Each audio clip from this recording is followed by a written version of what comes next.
The day Saddam made his enemies kill each other. Iraq's blood-soaked power play. Baghdad, July 22nd, 1979. A scorching sun beats down on the capital.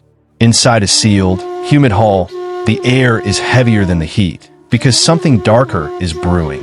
Hundreds of Ba'ath party members sit shoulder to shoulder, unaware that they're about to witness a live political execution, not just of bodies, but of trust, loyalty, and truth. This is the day Saddam Hussein cemented his rule with blood, fear, and a smile. Just 6 days earlier, Saddam Hussein had officially become Iraq's president after Ahmed Hassan al-Bakr resigned. But make no mistake, Saddam had been Iraq's shadow ruler for years. He was the puppet master behind the curtain, controlling intelligence, the military, and security forces. Yet, power alone wasn't enough. Saddam needed loyalty, not the kind built on respect, but on terror. July 22nd, dozens of top Ba'ath party members received a sudden summons. Report to the Al-Qud Hall in Baghdad immediately. No explanation, no agenda.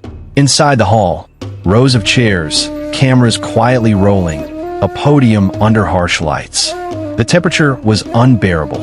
And then, he entered. Saddam Hussein, in a simple suite, smiling. Not a warm smile, but a predator's grin. He took the podium and delivered a calm, confident speech. Then, everything changed. With dramatic flair, Saddam pulled out a sheet of paper. A list, he said, of traitors, spies, conspirators plotting with Syria to overthrow Iraq. The room fell silent. One by one, names were called. Men were dragged out screaming. Some wept. Others stood frozen, paralyzed by disbelief. These weren't just party members. They were friends, colleagues, comrades in arms. And now they were traitors? Saddam claimed they'd confessed under interrogation. What he didn't say was how that confession was beaten, burned, and tortured out of them. Imagine sitting in that hall, watching as your friends are taken, knowing your name might be next. No one moved. No one spoke. Saddam's genius wasn't just in the purge. It was in making others watch it unfold. Helpless, terrified. Some tried to signal their loyalty. One man raised his hand to speak, but his voice trembled. Saddam smiled and said, "Go ahead." The man simply said, "Long live Saddam." It was safer to grovel than to breathe wrong. This wasn't politics. This was psychological warfare, filmed, documented, and broadcast as a warning. 68 party members were declared enemies of the state. But here's where it gets darker. They weren't executed by strangers. No, Saddam ordered their comrades, the very men sitting beside them, to pull the triggers. He handed out weapons and commanded, "Prove your loyalty. Eliminate the traitors." Men were forced to shoot their own friends. Some hesitated.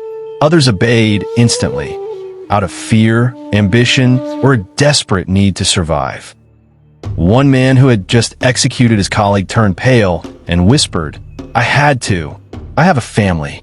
As the purge ended, Saddam gave a closing speech, his voice calm, even emotional. And then he cried.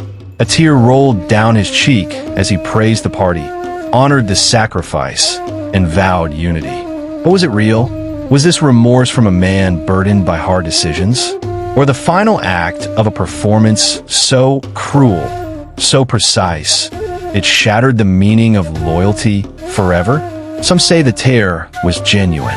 Others say it was the most dangerous lie ever told in public. The purge shocked the world, but it worked. Saddam was now unchallenged. Every military officer, intelligence agent, and party loyalist knew, you're either with Saddam or you disappear. Within months, Iraq became a state of silence. Whispers could get you jailed. Eye contact could get you tortured. And any ambition beyond survival was suicidal. No one ever plotted against Saddam again, not openly. He had weaponized fear so effectively, he didn't need to kill millions to rule. He just had to kill in the open, once. In a single day, Saddam Hussein rewrote the rulebook on dictatorship. He didn't just eliminate threats. He made people destroy each other and thank him for the chance. So here's the question. Was Saddam crying for the nation or for the parts of his own soul he'd burned to ash? And if you were in that room, what would you have done?